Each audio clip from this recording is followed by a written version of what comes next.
concurseiro! Olá, concurseira! Está chegando a hora. PM Bahia, dia 19. A cada dia o coração batendo mais forte, mas busca controlar essas emoções, controlar a ansiedade, porque vai dar tudo certo.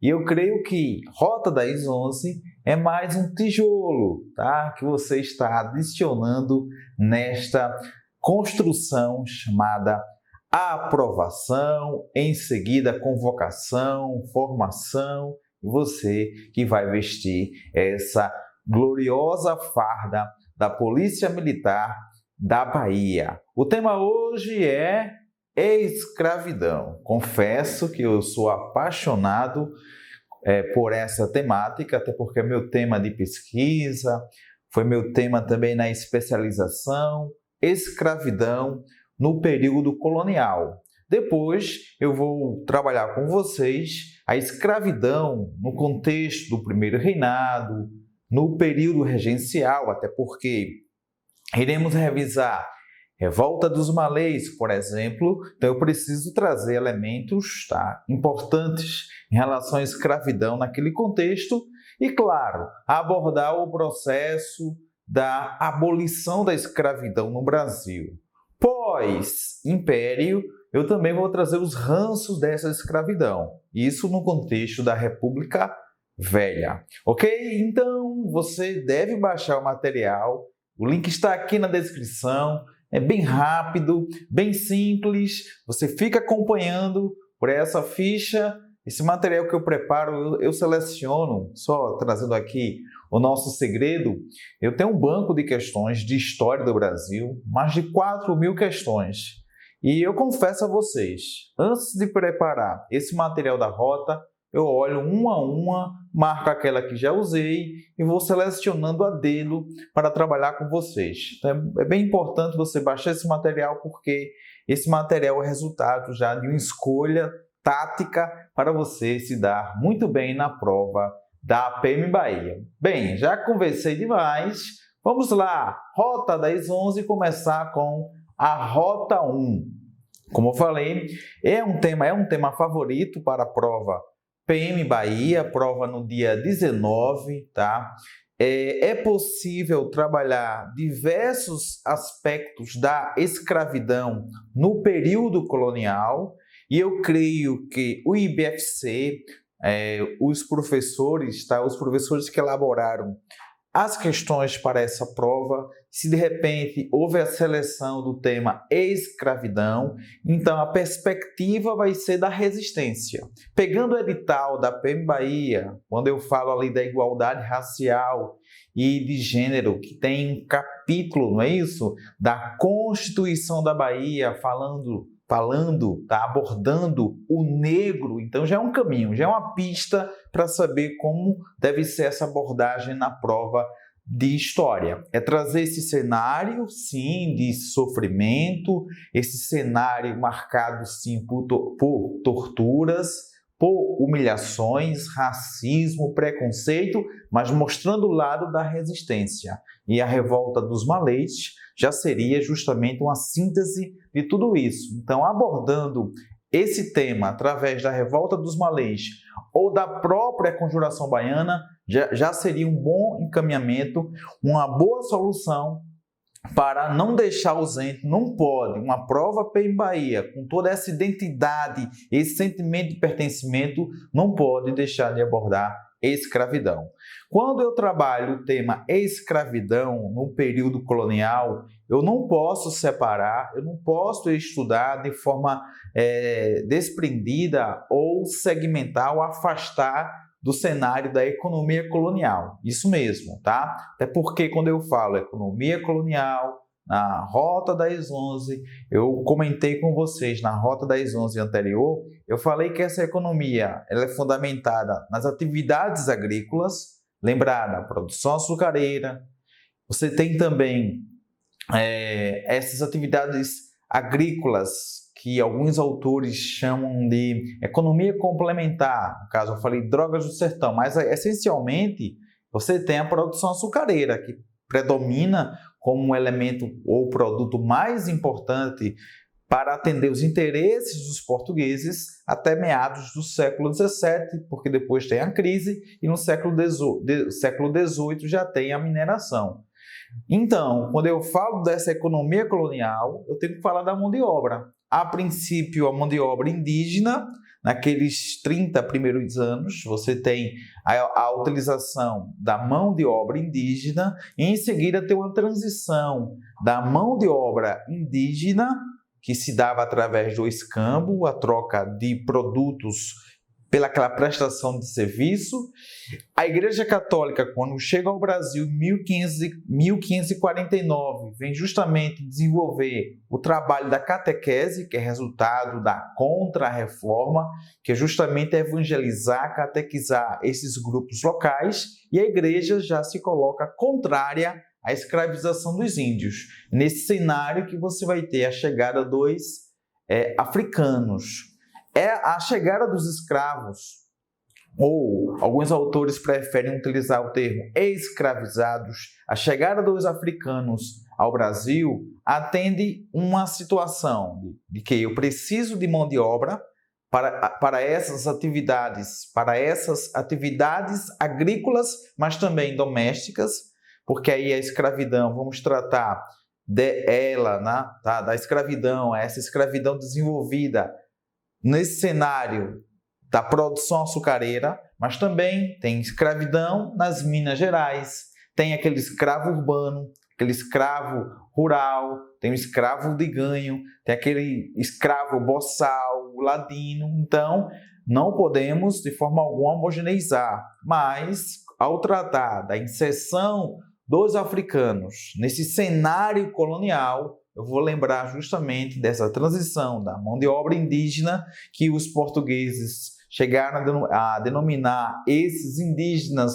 como malemolentes, preguiçosos, só que sabemos que isso não é verdadeiro, porque o modo de vida daqueles grupos locais era um modo em que havia toda uma sintonia com a natureza, então não havia necessidade de você acumular produtos, até porque a qualquer momento você poderia realizar uma caça, uma pesca, uma coleta, mas a visão do português, a visão do europeu é uma visão mercantilista, é transformar tudo aquilo que existe na natureza, por isso que eu tratei na rota anterior, o extrativismo, extrair, tirar mineral, vegetal, animal, e a introdução desses africanos vem justamente atender a posição da igreja, que fica contrária à escravização desses grupos locais. Claro, aqueles que resistiam, a Igreja Católica chega a falar da guerra justa. Então, se você não quer a catequese, ok. E também o lucro. Não há como falar em escravidão no período colonial sem falar do tráfico negreiro, tá? Você tem justamente que lembrar que o próprio tráfico negreiro contribuiu para o enriquecimento da burguesia europeia. A Inglaterra faturou muito com o tráfico negreiro. Professor, Portugal não teve assim tanto lucro? Teve lucro. O problema é que a coroa era muito dispendiosa, desorganizada. E isso fez com que a coroa não conseguisse continuar com uma grande potência que foi no século XV. Porque, lembrar que Martim Afonso de Souza, quando veio ao Brasil em 1531, ele justamente se inspirou em práticas colonizadoras das Antilhas. Então, você tem ali, a Ilha da Madeira, olha, vamos trazer para cá esse modelo de capitanias, a utilização da mão de obra africana, porque aí você fatura com tráfico e, obviamente, a venda desses seres humanos, tá? É algo que até eu vou lembrar agora do nosso querido professor, um curso que a gente fez de capacitação, de especialização lá na Universidade Federal de Pernambuco, que ele vem justamente trazer em seu livro um ajuste, uma atualização do preço. Esse escravizado que é trocado por aguardente, por outros produtos, e ele é vendido no Brasil num reajuste agora, seria em torno de 35 mil a 40 mil reais. Então, o traficante fatura muito com isso. E por que aqui na colônia muitas pessoas, no caso os senhores de engenho, vão adquirir esses escravizados, justamente para atender a demanda no engenho, que é a produção açucareira, que é conhecido aí, né, o açúcar como ouro branco.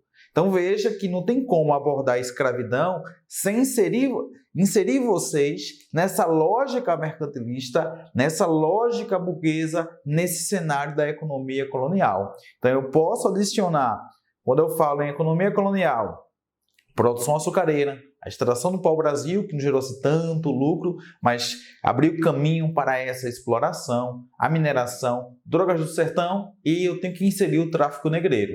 Claro que a lógica, eu creio que a prova da PEN Bahia, a prova de história, para estar em sintonia com aquilo que é cobrado na parte de conhecimentos específicos, vem trazer a abordagem justamente de toda essa resistência, não haver essa proteção legal que há hoje, tá? Esse combate ao racismo. Então, fazer esse contraponto é um caminho para a prova no dia 19. Tá? Então, eu estou trazendo essa lógica do europeu, porque eu vou escravizar, porque eu vou pegar seres humanos na África, torná-los escravos. Ah, professor, mas na África já havia escravidão. Sim, uma escravidão que segue a lógica da tradição, não do capitalismo comercial, do mercantilismo.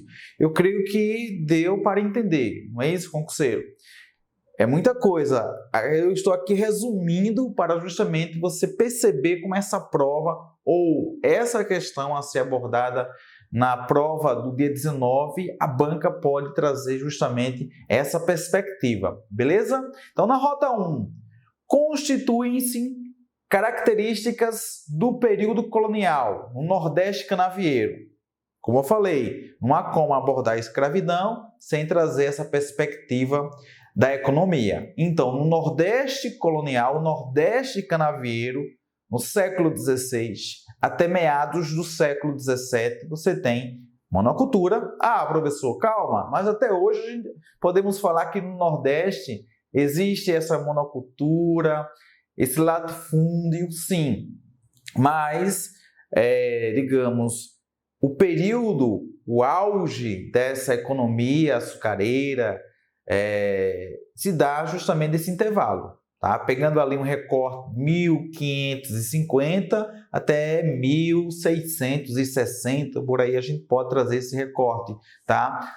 Em seguida tem um declínio, mas não se deixa de produzir, não tem como, tá? Até porque se torna essa necessidade e ainda hoje, como eu falei, na aula anterior, Pernambuco, Alagoas, hoje, tá? Você tem esse modelo ainda tradicional em Pernambuco. Eu viajo por diversas cidades em Pernambuco e percebo essa estrutura arcaica. Mas São Paulo já tem a mecanização, já tem um modo sofisticado de desenvolver essas atividades canavieiras, tá? Então, no Nordeste canavieiro, letra A, produção para o mercado externo, sim.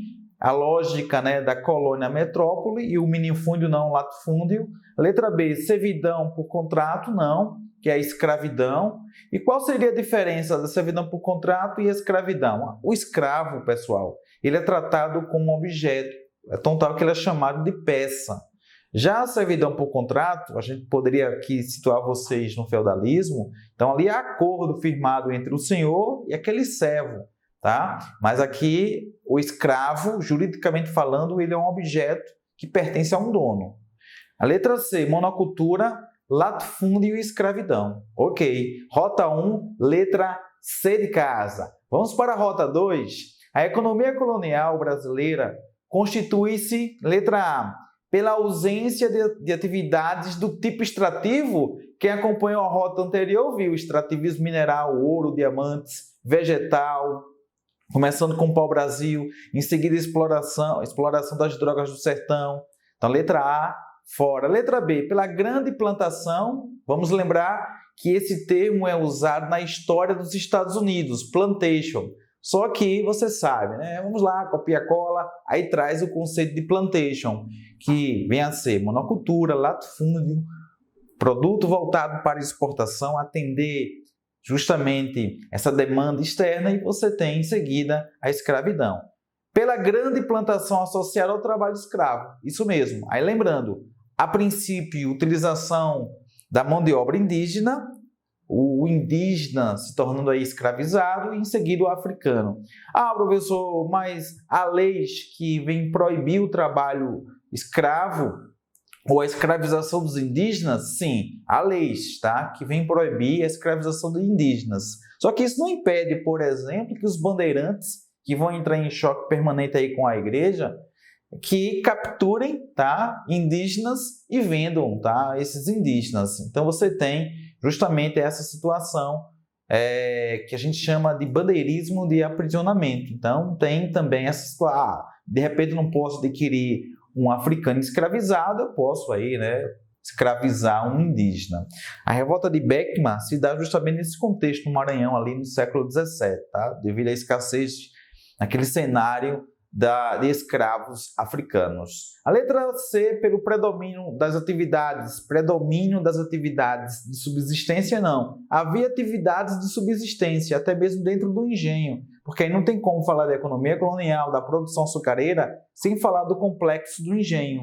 Casa Grande, a senzala, aquele espaço que ficava próximo à senzala para chamar a agricultura de subsistência, a capela, que simboliza justamente a presença da igreja, a religião que prevalece, o catolicismo que é a religião oficial do Brasil até a proclamação da República. Após a proclamação da República, é que você vai ter ali a situação do Estado laico. Mas o catolicismo é muito forte no período colonial, imperial. Professor, mas hoje também continua forte. Bem, se comparar com o período colonial, há enfraquecimento, até porque com a chegada dos evangélicos, você tem essa disputa agora, né, por fiéis. A rota 2, então, letra B, pela grande plantação associada ao trabalho escravo. A C, está falsa. Letra D, pela exploração e beneficiamento da prata nas capitanias litorâneas, não, muito menos no litoral você vai encontrar prata, só ali no finalzinho do século XVII, a parte de Minas Gerais, aí você tem que citar também a região de Goiás, tá? Citar ali o Centro-Oeste. A letra E, pelo predomínio do trabalho livre, havia trabalho livre, mas prevalecia o trabalho escravo ou escravizado. Rota 2, letra B. Rota 3, bem bacana essa questão, porque traz uma evolução do número de engenhos de açúcar em cada capitania. Vamos destacar tá, a capitania de Pernambuco, com 66, e a Bahia, com 33.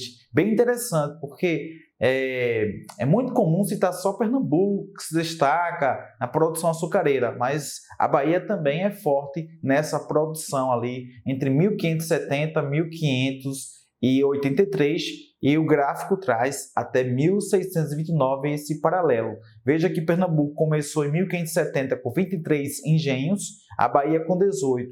Quando chega em 1583, Pernambuco com 66, a Bahia com 33. Chegando em 1612, Pernambuco com 99, a Bahia com 50, Pernambuco 150, tá? Em 1629, a Bahia 80. Mas você tem ali, né, no topo Pernambuco, em seguida a Bahia na produção açucareira. Destacar também, né, o próprio Rio de Janeiro, tá? Que deu um salto.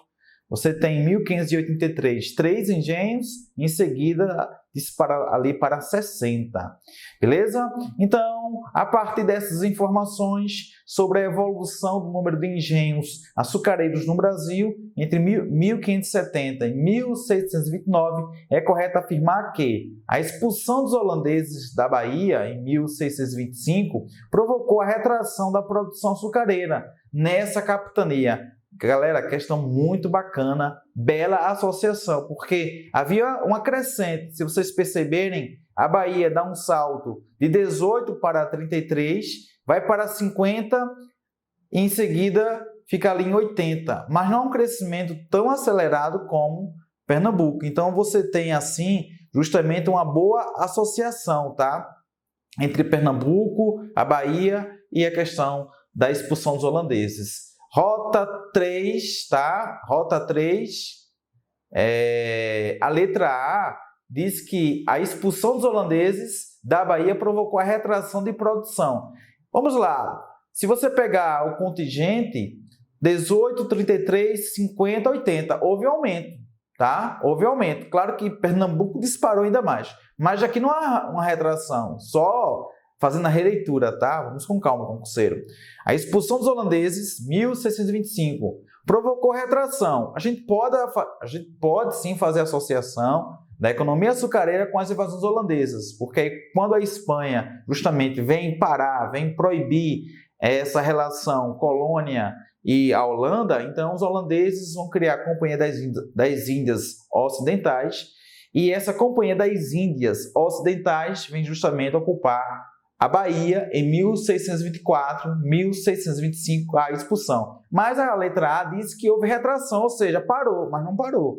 Não é isso? Pronto, bem bacana essa questão, tá? A letra B, a invasão holandesa no Nordeste açucareiro destruiu a base produtiva instalada pelos portugueses. Olha, em alguns momentos, sim, podemos citar destruição, desmanche de engenhos, que até facilitou a fuga de escravizados, mas aqui nessa questão não é possível dizer isso porque houve um acréscimo. Se você pegar Pernambuco mesmo, tá? No cenário da ocupação holandesa, que se dá a partir de 1630, a gente percebe que muitos engenhos serão destruídos, só que a produção permanece, tá? E a letra B diz que a invasão holandesa destruiu a base produtiva, a base permanece. Alguns engenhos são destruídos, mas questão da escravidão também, e os próprios holandeses faturaram bastante com o tráfico negreiro, tá?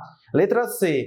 A substituição do trabalho escravo indígena pelo africano não alterou a produção de açúcar na região de São Paulo. Alterou sim. Se você pegar ali o cenário na questão, né, pegando São Vicente, Santa Amaro, veja que São Vicente tem início com 4 engenhos, 6, em seguida interrupção, porque justamente é nessa região que você vai ter um trabalho mais forte de catequese dos indígenas, tá? Destacando também Porto Seguro nessa questão, que começou ali, né? Porto Seguro com 5, depois ficou com 1. Destacar também Ilhéus, começou com 8, 3, 5, 4, nesse gráfico aí.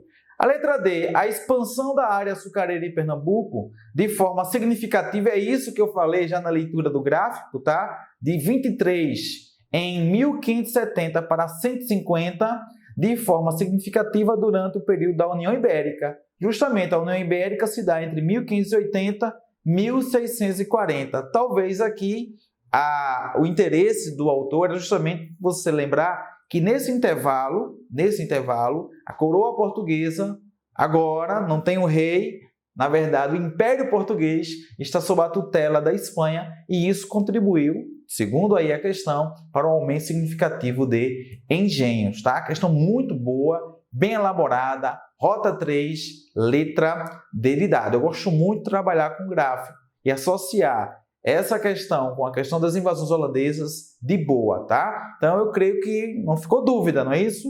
Lendo bem, fazendo a leitura do gráfico, você conseguiria responder a questão. Rota 4, o engenho foi um marco dentro do Brasil colonial. Podemos dizer que ele era símbolo de quê? Dessa opressão, tá? Letra A, do poderio dos senhores de terras e erguia-se como modelo de organização da colônia, mas também representa essa opressão em relação ao escravo, tá? O erro da B, da resistência negra, pois lá os negros se organizavam e realizavam seus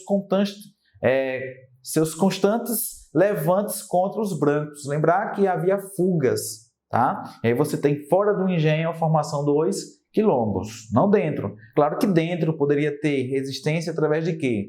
Da sabotagem na produção açucareira, da amputação, no caso, essa automutilação, tá? Essa automutilação, corta as mãos, do próprio aborto, né? Então, o engenho, no geral, tem essa representatividade da opressão. E a resistência, a gente fala justamente da resistência individual ou coletiva. Individual, justamente essa que eu falei, da automutilação, do aborto. A negra não quer que o filho veja o mundo, porque ele também será escravizado. Enfim, então a letra C, da luta contra a monarquia. Bem, aqui é colônia, não tem um monarca. O Brasil ainda não é monárquico. Seria contra a monarquia portuguesa? Também não tem essa consciência política nesse cenário. Uma vez que os senhores de terras desejavam o livre comércio, não, né? Do movimento republicano, já que os senhores há muito tempo buscavam liberdades, também não. Letra E, do capitalismo colonial, uma vez que valorizava a mão de obra assalariada? Não, valoriza esse cenário da escravização dos africanos devido ao lucro obtido com o tráfico, tá? Ah, professor, o que gerou a escravidão? Foi a demanda de trabalho na colônia ou o lucro obtido? O lucro obtido, tá? Essa lógica de você faturar negociando seres humanos ampliou. E para o senhor de engenho, um engenho de grande porte, médio porte, com 80, 100 escravizados, isso para ele, né, seria justamente o status de poder. Tá? A rota 5, glória da economia colonial e base de formação da sociedade brasileira. A cultura da cana-de-açúcar, sustentada no trabalho escravo, remete a uma longa história de opressão, isso que eu falei, tá? Produção açucareira, essa opressão, essa violência. Então, a partir do enunciado assinala a alternativa incorreta, tá pedindo aquela errada, tá? Então, letra A. A agromanufatura da cana-de-açúcar resultou na produção da cachaça. Aí você tem os derivados, tá, dessa produção açucareira, ok? Produto tão importante quanto o açúcar, fazendo disseminarem-se alambiques, tá? Alambiques ao longo do período colonial, passando a cachaça a ter uso corrente na alimentação colonial, é verdade. E aguardente porque naquele cenário em que havia produção, a moagem da cana, geralmente colocava o bagaço na parte de cima, esse negro continuava moendo a cana, se for aquele engenho, mesmo no engenho real, tá? Ainda tem a presença do negro ali, porque o engenho trapiche, aquela figura, aquela força motriz, tá? A força animal sendo utilizada para moer a cana, no engenho real você já tem esse cenário. Também continua, claro, o gado naquele cenário de levar a mercadoria, levar a cana, mas também aí você já tem esse engenho utilizando a força hidráulica. É isso que chamamos de engenho real. Seria mais sofisticado ali, final do século XVI, início do século XVII. Então, mais simples, o trapiche e o real. Mas a figura do negro permanece, justamente para a questão da caldeira. E, de repente, havia cortes, muitos cortes, tá? Só lembrando, quem já entrou na plantação canavieira vai saber agora que é altamente cortante. Então, esses negros, de repente, sem aquela proteção, você tem até aquela política, né? Ou aquela marca do 3Ps, que é o pano, que é a roupa tão simples desses escravizados, o pão e o pau, muitos açoites em relação à desobediência. Então, é nesse cenário que a gente fala da aguardente, então, aquele respingo, tá? Do bagaço da cana, que sabemos hoje a questão do etanol, então respingando nele uma água quente, essa água que arde, aí a expressão aguardente. A origem da palavra aguardente, quem estudou português sabe essa formação de palavras, tá? Por aglutinação. Não é português agora não, tá? É história. Letra A está correta. A letra B, o açúcar, produto tão comum e indispensável ao mundo de hoje, foi fundamental para a economia da América Portuguesa, a partir do século XVI, quando começou a se transformar em um bem de consumo e mercadoria. Sim, daí o nome ouro branco, tá? Letra C, o trabalho escravo deu suporte à mão de obra açucareira, de forma que a exploração e a opressão tem uma história que remonta ao início da colonização, o que não significa que não houve resistência dos escravos. Houve sim, né? Eu já falei. Letra D, os engenhos de açúcar se espalharam pelo Brasil, mas foi principalmente no norte, não, no nordeste do país, tá? Que sua concentração gerou riquezas. Letra D está errada. A letra E, o chicote, a rudeza e a brutalidade dos senhores de engenho foram esquecidos durante o século da história, evidenciando uma sociedade de contradições, violência e exclusão. A letra E está correta, tá? Por muito tempo houve essa ausência, esse esquecimento. E hoje estamos aqui para lembrar. Rota 5 é errada, letra D de dado.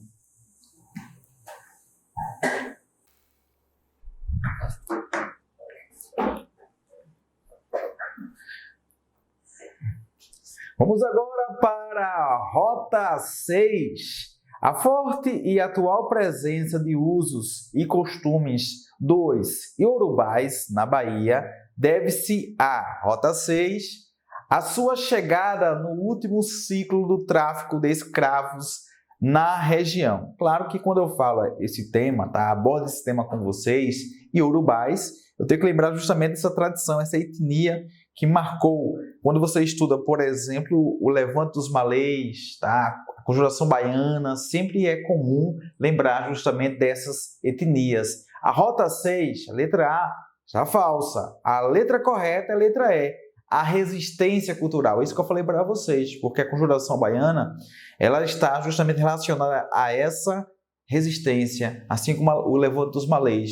Então, a letra E, a resistência cultural desses descendentes de escravos, oriundos de classe social elevada e de sacerdotes firmemente ligados aos preceitos religiosos africanos, tá? Essas raízes africanas.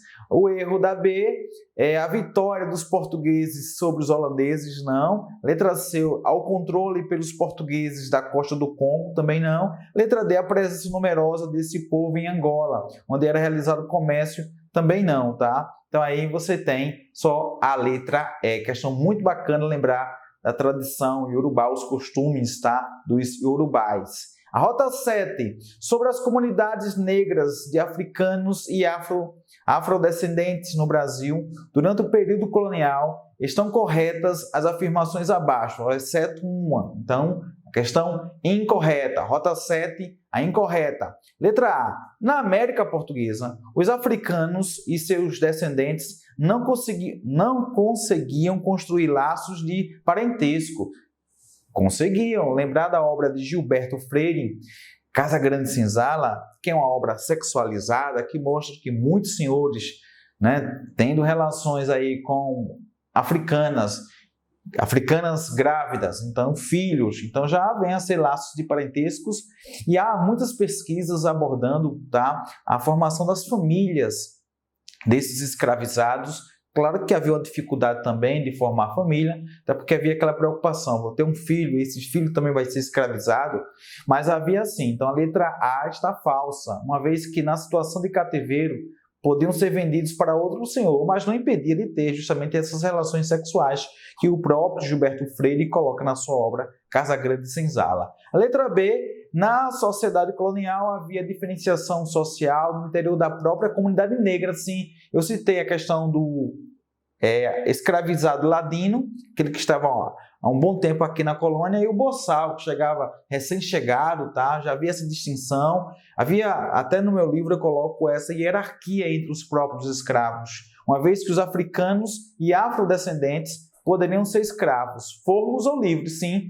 E havia também um símbolo dessa situação de ser forro ou escravizado, que era a utilização de sapato. Ao encontrar um negro com sapato, então simboliza que ele é livre, tá? Ele foi alforriado. Se de repente encontra aquele negro descalço, então ele é escravizado. Então há essa distinção. Letra B está correta. Lembrando que a 7ª está pedindo a incorreta, tá? Letra C, os africanos que chegavam à América Portuguesa buscavam, na situação de cativeiro, se aproximar daqueles que tinham vindo da mesma região de origem, sim. Praticantes de tradições semelhantes, sim. Letra D, na América Portuguesa, as irmandades, poxa vida, esse é meu tema de pesquisa, tá? A formação das irmandades religiosas, Nossa Senhora dos Homens Pretos, tá? Irmandades que constituíram um espaço onde os africanos e seus descendentes puderam recriar uma identidade, beleza, e instituir formas de solidariedade, principalmente em face da morte e da doença. Aí o livro, tá, do historiador baiano João José Reis, A Morte é uma Festa, que mostra justamente nesse período do funeral a forma como eles vão conduzir. Daí a tradição que temos hoje, que vem das irmandades, é uma tradição africana que herdamos, que é a questão do cortejo. É comum aqui em Limoeiro, alguém morre, tem aquele cortejo, levar o morto com os parentes até o cemitério, tá? Então a letra D está correta. A letra E, as relações entre africanos e crioulos eram conflituosas, pois os últimos, os crioulos, por terem nascido no Brasil, então já tem essa distinção. Eu sou africano, você já é um afrodescendente, que vai receber o nome de crioulo. Recebiam dos seus senhores um tratamento diferenciado daquele dispensado dos africanos. Então você tem aqueles negros que tem até um tratamento diferenciado, sim, dos senhores, tá? É só lembrar que dentro do próprio engenho você vai ter aquele rapaz aquele moço, tá? Que vai representar o senhor, que de repente pode ser o negro que vai humilhar outro negro, tá? Então é muito comum nas novelas, nos filmes, você ter essa figura, tá? Desse capataz, tá? Que vai trazer justamente essa opressão. Então você tem essa simbologia daquele que tem, de repente, um tratamento diferenciado, aquele que nasceu no Brasil, é negro, mas tem um tratamento diferenciado em relação ao africano recém-chegado, que era chamado de boçal. Tá? A Rota 8, sobre o trabalho escravo no engenho, ou trabalho no engenho na América Portuguesa, porque não havia só escravos desenvolvendo atividades produtivas ou laborais no engenho. Tá? Você tem um marceneiro, carpinteiro, que ele recebe.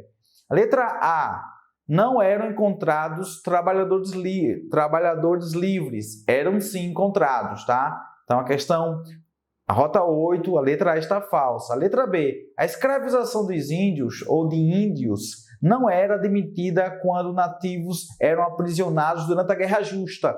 Mas se de repente ele resistiu, não quis a catequese, pode ser aprisionado e vai ser escravizado, tá?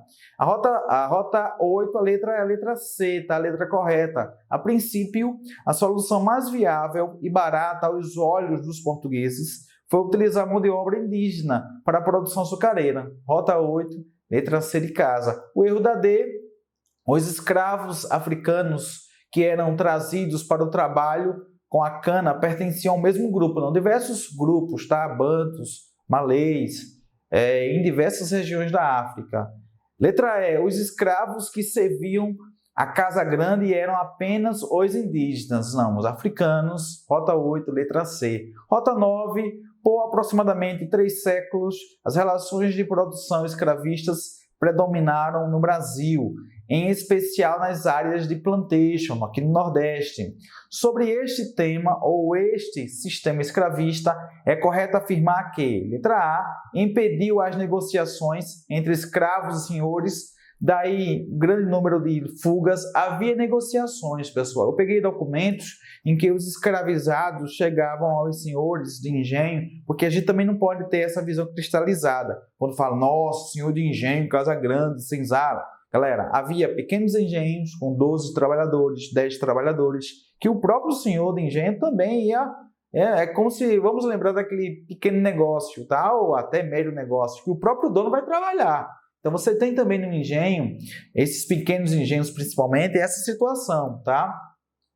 E há negociações, olha, senhor, vamos dar uma pausa hoje, dá uma folguinha pra gente, tá? Sexta-feira, sextou, havia sim negociações, tá? E há um outro cenário também, que é interessante, que muitos senhores, porque à noite alguns grupos, tá, de escravos faziam cânticos. Esses cânticos nas línguas africanas, esses cânticos geravam medo no Senhor. Nossa, será que eles estão fazendo algum tipo de magia? Daí a expressão que eles vão utilizar, magia negra. Então o Senhor ficava preocupado com isso, de repente poder receber algum mal. Em alguns casos, alguns senhores convocavam outros feiticeiros para desmanchar essa magia negra. Daí a expressão magia branca, para desmanchar a magia negra, tá? Aí você tem justamente essas curiosidades, mas havia negociações. A gente não pode ter essa visão consolidada, homogênea em relação ao trato, tá, do escravo aqui no Brasil. A letra B favoreceu ao longo dos anos a acumulação do capital em razão do tráfico negreiro. É isso que eu falei, o tráfico negreiro gerou muito lucro para Portugal, para a Holanda, para a Inglaterra. Rota 9, letra B de bola. Rota 10. Os escravos são as mãos e os pés do senhor de engenho. Senhor de engenho. Porque sem eles, no Brasil, não é possível conservar e aumentar a fazenda, nem ter engenho corrente. E ao modo com que se há com eles depende de tê-los bons ou maus para o serviço. Então, Antonil traz aquela visão de que, de fato, havia dependência do trabalho escravo. Então, o texto do início do século XVIII trata da mão de obra escravista nos engenhos de açúcar. O autor, Rota 10, você marca em letra E, tá? Preocupava-se em destacar a importância do trabalho escravo na produção do açúcar e os cuidados que se deve ter no seu trato, tá bom? Então, já que o tempo estourou aqui, galera, A rota 10, letra E. Rota 11, aí um mapinha, um gráfico bacana, tá? Do tráfico negreiro, de Alencastro, uma boa fonte histórica, tá? O livro O Trato dos Viventes, um clássico na historiografia. E aí você tem um aumento justamente desse tráfico negreiro, pegando ali 1551 até 1760. E aí o destino, no caso, né? Brasil, América Espanhola, América Britânica, as Antilhas Francesas. Está destacando o Brasil em verde e veja que é um acréscimo a partir de 1551. Então, o tráfico negreiro foi um dos mais importantes elementos do domínio colonial entre os séculos XVI e XVIII. Na verdade, eu estava aqui, né, com as minhas sinapses, procurando a definição aqui na minha mente desse cântico, que é o jongo, tá? O jongo, tá? Eles desenvolviam cânticos. Nesses cânticos que eu falei na questão, foi a questão de número 9, tá? Das negociações entre senhores e escravizados. Então eles realizavam essas melodias, tá? E nessas melodias, nas línguas africanas, eles marcavam sabotagens, marcavam resistência, tá? É o jongo. Se você colocar, você vai encontrar no YouTube, tá? Até no Rio de Janeiro, tem muitos grupos que preservam essas tradições do jongo. A Rota 11, então, sobre o tráfico negreiro, é possível afirmar. Então, após a leitura, né, vamos lá para a Rota 11, após a leitura do gráfico, podemos afirmar que a letra correta, a letra B de bola, tá? B de bola, a introdução de escravos africanos nas Antilhas Francesas está associada à produção canavieira desenvolvida por portugueses após a sua expulsão de Pernambuco na metade do século XVII, que é justamente após a expulsão dos holandeses, você tem um declínio da produção e do lucro, tá? Declínio do lucro em Pernambuco. Então, questão muito bacana, utilizando aí esse gráfico, tá? E trazendo para vocês essa associação do declínio da produção açucareira e também a utilização da mão de obra escrava. Encerramos assim mais uma rota, tá? Aqui a cada rota você fica mais perto da aprovação. Até mais, concurseiro, porque você sabe, concurseiro disciplinado, vem Bahia, vai ser aprovado.